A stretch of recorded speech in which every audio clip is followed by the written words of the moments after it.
Hello Heisters, it's Cobra here back with another tier list for you, and this time I'm updating my old guns tier list that is outdated by now. Here it is, I'll put it on screen right now, look at it, super outdated, and yeah, let's begin. We have much more weaponry to cover after 2 DLCs and many changes to make. But before we start, I want to clarify all guns in this list were tested with appropriate suitable builds on overkill difficulty, and they are ranked based on their performance, stats, and most importantly, how they perform compared to other guns in their class. Lastly, the tier list is available in the description. To any of you who wish to make your own, but without further ado, let's get right into the first weapon, the War 45 SMG. The War 45 SMG was added back in Syntax era, and it supports a pretty good rate of fire, a mediocre magazine size. In the footage I'm showing, I'm using extended mag and it's still pretty bad. And average damage, paired with lackluster ammo pickup rate, a very important stat. It also has low recoil, which makes sense for an SMG of its caliber, and below average reload speed. A quick disclaimer, recoil and reload speed are minor stats compared to the rest, since recoil is manageable with almost every weapon in Payday 3 except for a few which I will address, and reload speed is skippable since you are going to use the ammo funnel and replenish skills with every gun in the game pretty much. This is our first weapon, so it's hard comparing it to the others at this stage, but I think that as it currently stands, its best spot is probably on the top of the C tier, since even in the footage you're seeing right now, I am losing ammo, therefore this gun isn't even sustainable. Gun number 2 is this Forza Horizon, Bison, and it is one of the last unlockable guns in the game, based on your player level, and for good reason. It has spectacular damage, swift rate of fire, slightly below average recoil, good magazine size, great ammo pickup rate, which makes it self-sustainable, and decent reload speed.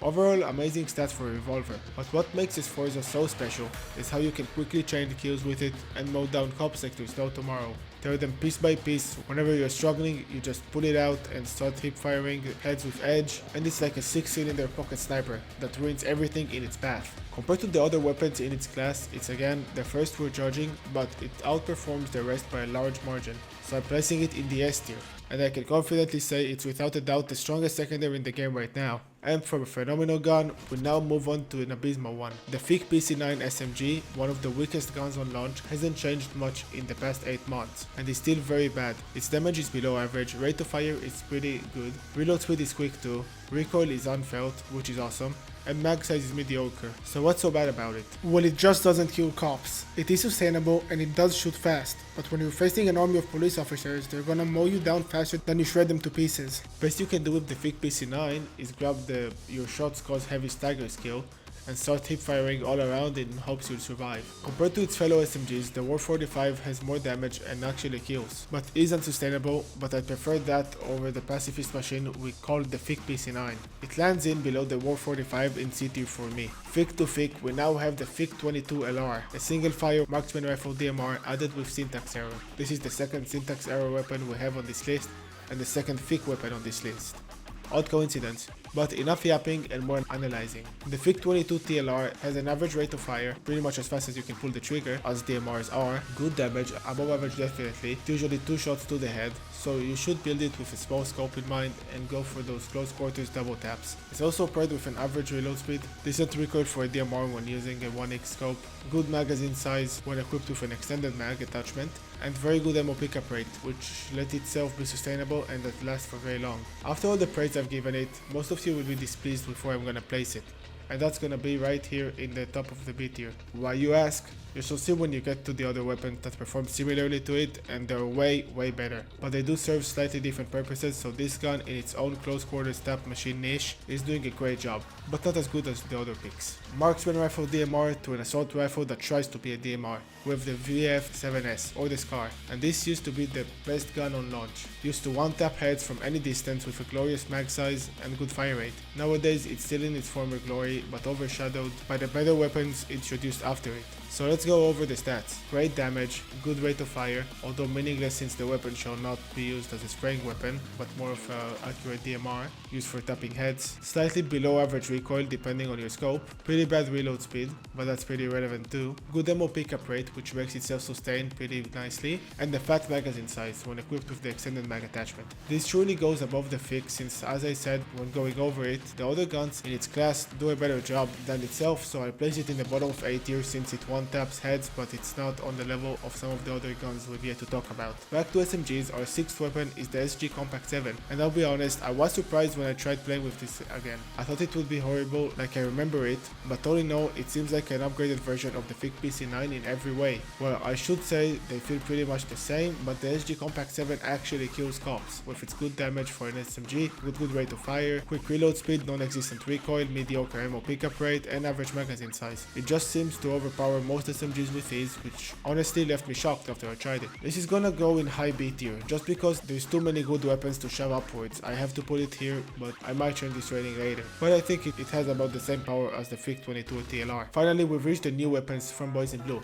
starting with the Adder League. I think this is hands down the best weapon we've gotten since the game launched, as it boasts amazing damage that one hits to the skull, outrageous ammo pickup rate, good rate of fire for a weapon designated for tapping, smaller magazine size, but trust me, you don't need more than 20 bullets, and once you reach level 19 on it, you can even reach 30 bullets in the gun. But this gun is so strong from the get-go, it feels like it fits in every situation. Truly remarkable. Other stats are average recoil and the reload that never happens because this gun just sustains itself beautifully. Only a few hours into Boys in Blue and I know this gun is an S tier. And oh, before you ask, it absolutely crushes any other gun that tries competing with it except for one special contestant that will be revealed later. Another new gun introduced to us with Boys in Blue, but also for non-DLC owners, is the I don't know how to say this, Blispruta MX63. Yeah, it's a new LMG, the first of its kind in Payday 3, and all I can say is I'm glad it's finally here. Now obviously we have nothing to compare it to, no counterpart or anything of the sort, but the Blisp for short has low damage, but it's understandable for an LMG, not suited for upfront situations, but more of holding angles, dealing with large groups of enemies on choke points, and dealing with shields. But anyways, low damage, good rate of fire, very slow reload speed obviously, below average recoil surprisingly, 100 magazine size on this big boy, and very good ammo pickup rate that sustains itself. This new LMG is going in B tier because it's too niche and other guns are simply better, but oh boy is it fun, and effective when it's needed. The SA-A144 Marksman Rifle. From being the strongest gun on release, only unlocked at level 13, to being the absolute strongest gun in the game right now, without a single shred of doubt. You see heisters, this gun has the power to one-shot anything but a dozer and a shield with a single body shot, assuming you have edge. The skill that grants extra damage depending on your gun scope, and the 5x zoom scope, which makes it incredibly powerful and laughably OP in mowing down hordes of cops to no avail. Superior damage, fast rate of fire, large magazine size, amazing ammo pickup rate, average reload speed, and admittedly tough recoil with the 5x scope, makes this weapon a powerhouse of doom.